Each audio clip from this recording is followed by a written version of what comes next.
And so as the season reaches its denouement, there is still plenty to talk about, and it's all kicking off with the club's infrastructure. It's exciting times. Here's more.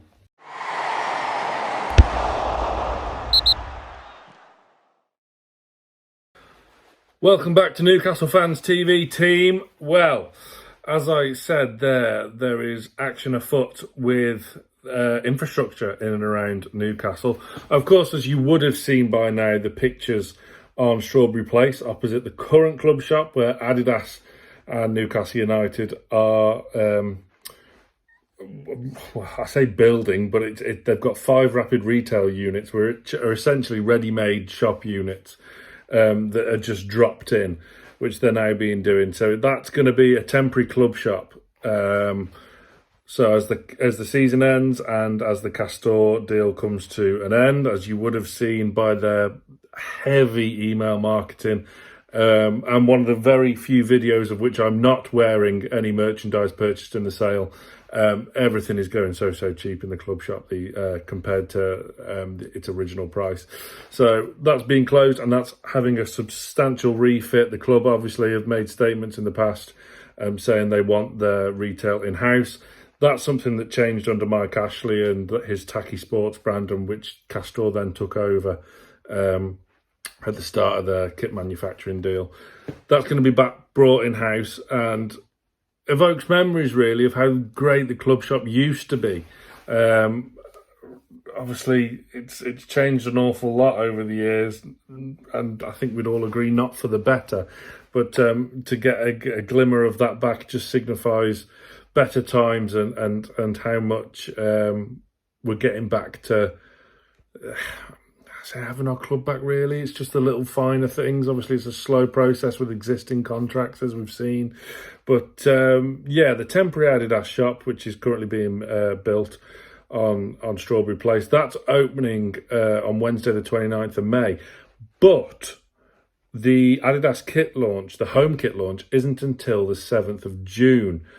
So it makes me wonder, what will they be selling in between those two dates? Are we going to get a glimpse maybe before the end of the season of maybe Adidas training gear, or maybe an away or third kit? I don't know. Or maybe just some of the additional merchandise that they're going to generate.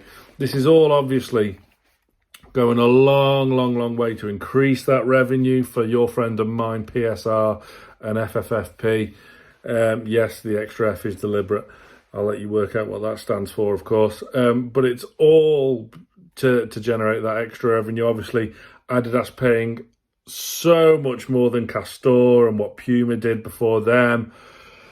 So it's all heading in the right direction, and it's kicking us on to progress. No idea of any price plans yet of how much the kit's going to be, but I'm guessing it's going to be in line with Adidas's other elite clubs. So it's going to be pretty pricey, unfortunately, so start saving your pennies now.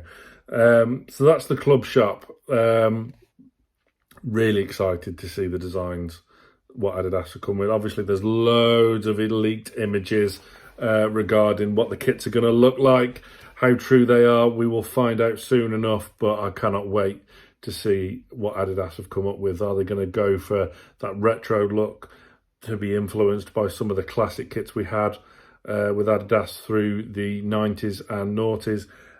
Yeah, I cannot wait. Second of all, Mark Douglas wrote a brilliant piece, as he always does. Mark Douglas is fantastic at the Eye, especially obviously at the Chronicle beforehand, but now writing some fantastic, great pieces for the Eye. He's been speaking to Alex Thomas of HKS Architects, who, according to this article, have held kind of informal talks, very casual talks with the club regarding them being involved in the expansion of St James's Park. Now, HKS Architects were the masterminds behind Los Angeles SoFi Stadium and the AT&T Stadium in Dallas, Texas, which is an impressive stadium to say the least. You'll see a couple of quotes next to me here from the article. Again, if you want to check out the full article, find Mark Douglas on Twitter or just go on the Eye's website as well. So Obviously, we know the club are committed to expanding St James's Park. Now, how that's going to work, obviously they'll be talking to so many groups and so many people that know a lot more about stadium architecture than I, you, or any know-it-all on Twitter. So that's that. And it's good as well. It's something else to look forward to. Obviously, we all know by now how bad of an extension St James's Park needs. How far do we go? 60, 65, 70? Who knows? This is what the club will be talking to them about. Obviously, the two stadiums in America I mentioned there are NFL stadiums.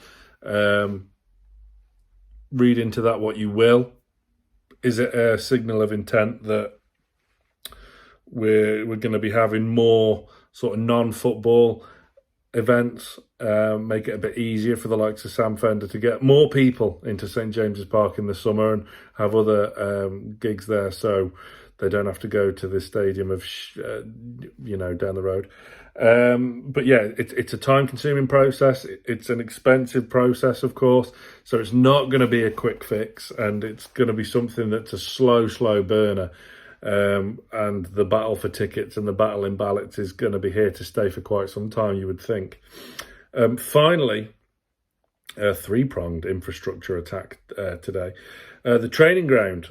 Our next-door neighbours, the Northumbria FA, have found a new base to move to in Wallsend. So that ground is up for sale. And you would think Newcastle United are looking to acquire that land. Is that a signal of intent to maybe stay at the current base and expand further? Maybe for just to expand on the men's team, to have additional facilities there.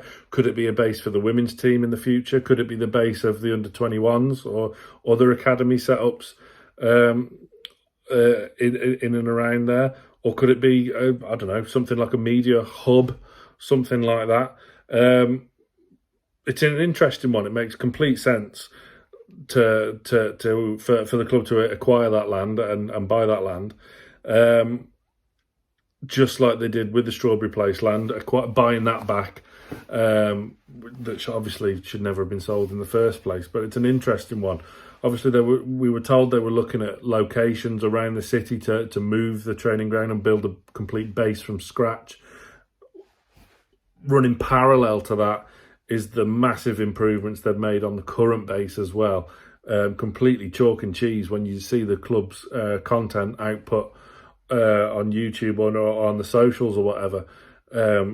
How impressive the training ground looks now, and it actually looks fit for purpose for a change. Long gone are the wheelie bins and paddling pools out the front, and I always think back to the Sandro Tonali video of him and his other half looking around the training ground in kind of shock and surprise just how impressive these facilities are. It's coming a long way. So maybe they will expand on that. Maybe they will utilise it for another Newcastle United team, i.e. the women under 21s, other academy youth teams or whatever. I don't know. It's one to keep an eye on perhaps. So yeah, let me know what you think. Are you excited about Adidas? Of course you are. But are you worried about how much this new kit potentially could cost? And what do you think about St James's? How high do you think we should go with potential capacity? Are you excited to see potential designs and whatnot? And the training ground, would you be looking for an exterior base completely separate to what we've got at the moment? Or do you think it's common sense to buy that land next door and extend on what we've got already?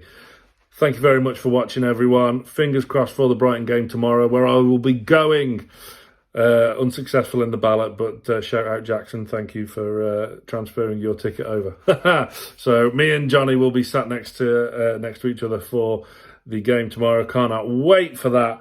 So yeah, it's going to be a busy day, but thank you very much for watching, everyone. Stay tuned to Newcastle Fans TV.